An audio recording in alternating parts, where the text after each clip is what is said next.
Spice നട്ട്സിന്റെ മറ്റൊരു വീഡിയോയിലേക്ക് എല്ലാവർക്കും സ്വാഗതം. വളരെ ടേസ്റ്റി ആയിട്ടുള്ള ഒരു വിഭവമാണ് കക്ക ഫ്രൈ.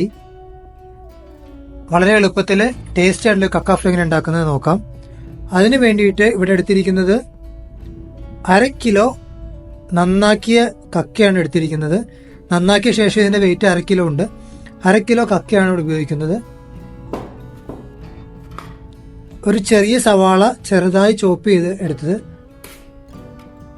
3 ചുവന്നുള്ളി കട്ട് ചെയ്തെടുത്തത്, 4 വെളുത്തുള്ളി, 1 ഇഞ്ച് നീളമുള്ള ഇഞ്ചി, 2 പച്ചമുളക് ചെറുതായി അരിഞ്ഞെടുത്തത്,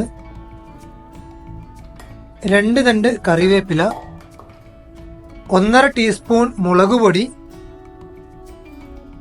1 ടീസ്പൂൺ മല്ലിപ്പൊടി, 1/2 ടീസ്പൂൺ മഞ്ഞൾപ്പൊടി, 1/2 ടീസ്പൂൺ കുരുമുളക് പൊടി, 1/2 ടീസ്പൂൺ ഗരം മസാല, 1/2 ടീസ്പൂൺ പെരിഞ്ജീരകം പൊടിച്ചത്. ഗരം മസാല ഇവിടെ എടുത്തിരിക്കുന്നത് കടയിൽ അവൈലബിൾ ആയിട്ടുള്ള എല്ലാ സ്പൈസസും ചേർത്ത് പൊടിച്ചെടുത്ത് കൂട്ടുമസാല എന്നൊക്കെ അറിയപ്പെടുന്ന ഗരം മസാലയാണ്. 1/2 teaspoon lemon juice. Lemon juice ഇല്ല എങ്കിൽ 1 ടീസ്പൂൺ വിനാഗിരി ചേർക്കാം. 1 ടീസ്പൂൺ ഉപ്പ്,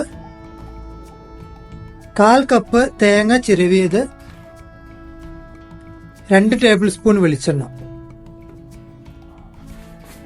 അടുപ്പത്ത് വെച്ച് പാൻ ചൂടായിട്ട് വരുമ്പോൾ അതിലേക്ക് 2 ടേബിൾ സ്പൂൺ വെളിച്ചെണ്ണ ചേർത്ത് കൊടുക്കുക.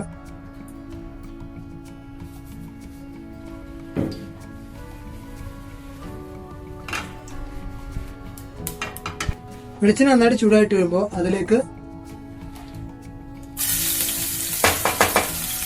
ഇഞ്ചി, വെളുത്തുള്ളി, പച്ചമുളക് ചേർത്ത് കൊടുക്കുക. കൂടെ കറിവേപ്പിലയും ചേർത്ത് കൊടുക്കുക.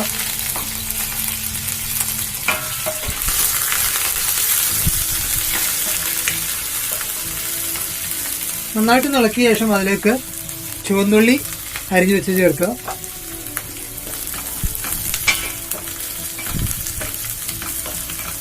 അതിനുശേഷം 2 മിനിറ്റ് എല്ലാം മീഡിയം ഫ്ലെയിമിൽ വെച്ചൊന്ന് ഇളക്കിയിട്ട് സവാള ചേർത്ത് കൊടുക്കാം.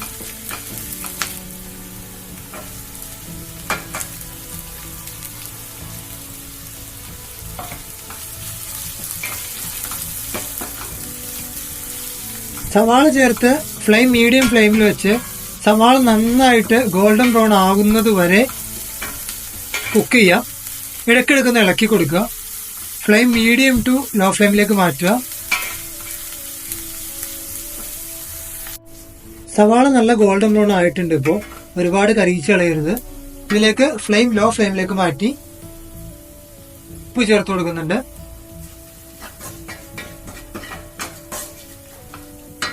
അതിനുശേഷം മല്ലിപ്പൊടി, മഞ്ഞൾപ്പൊടി, മുളക് പൊടി, കുരുമുളക് പൊടി, പെരിഞ്ജീരകം പൊടിച്ചത്, ഗരം മസാല നന്നായിട്ട് ചേർത്ത് ലോ ഫ്ലെയിമിൽ വെച്ച് 30 സെക്കൻഡ് ഒന്ന് ഇളക്കിയെടുക്കുക. അതിന്റെ പച്ചമണമെല്ലാം ഒന്ന് മാറാൻ വേണ്ടിയിട്ടാണ്. 30 സെക്കൻഡിന് ശേഷം കഴുകി വൃത്തിയാക്കി വെച്ച കക്ക ചേർത്ത് കൊടുക്കുക. കക്ക ചേർത്ത ശേഷം നന്നായിട്ട് ഇളക്കി കൊടുക്കുക. ഫ്ലെയിം മീഡിയം ഫ്ലെയിമിലേക്ക് മാറ്റുക.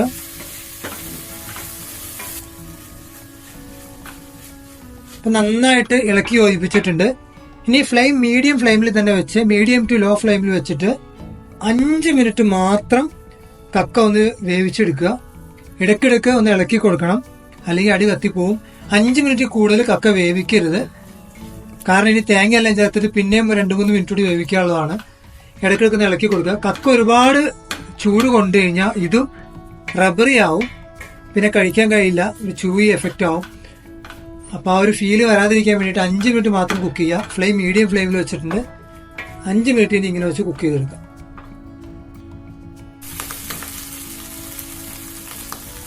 5 മിനിറ്റിന് ശേഷം ഇതിലേക്ക് തേങ്ങ ചിരവിയത്, തേങ്ങ ഓപ്ഷനിലാണ്, നിങ്ങൾക്ക് ഇഷ്ടമല്ലെങ്കിൽ അത് ഒഴിവാക്കാവുന്നതാണ്. അതല്ലെങ്കിൽ തേങ്ങ ചിരവിയത് ചേർക്കുക. ലെമൺ ജ്യൂസ് അല്ലെങ്കിൽ വിനാഗിരി കൂടി ഇതിലേക്ക് ചേർത്ത് കൊടുക്കുക. ഈ സമയത്ത് മീഡിയം ഫ്ലെയിമിൽ തന്നെ വെച്ച് നന്നായി ഇളക്കി യോജിപ്പിക്കുക. നന്നായി ഇളക്കിയതിനു ശേഷം ഫ്ലെയിം മീഡിയം ടു ഹൈ ഫ്ലെയിമിലേക്ക് മാറ്റിയിട്ട് 2 മിനിറ്റ് കൂടെ നന്നായി ഇളക്കി യോജിപ്പിച്ച് ഒന്ന് കുക്ക് ചെയ്തെടുക്കണം. 2 മിനിറ്റ് നേരം മതി.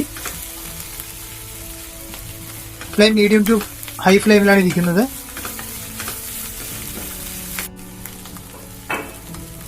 രണ്ട് മിനിറ്റിന് ശേഷം ഇതിലേക്ക് 1 ടേബിൾ സ്പൂൺ വെളിച്ചെണ്ണ ചേർത്ത് കൊടുക്കുന്നുണ്ട്.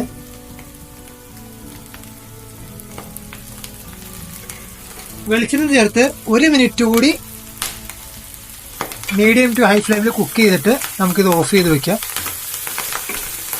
1 മിനിറ്റ് ശേഷം ഫ്ലെയിം ഓഫ് ചെയ്ത് നമുക്കിതൊരു സെർവിംഗ് പ്ലേറ്റിലേക്ക് മാറ്റാം.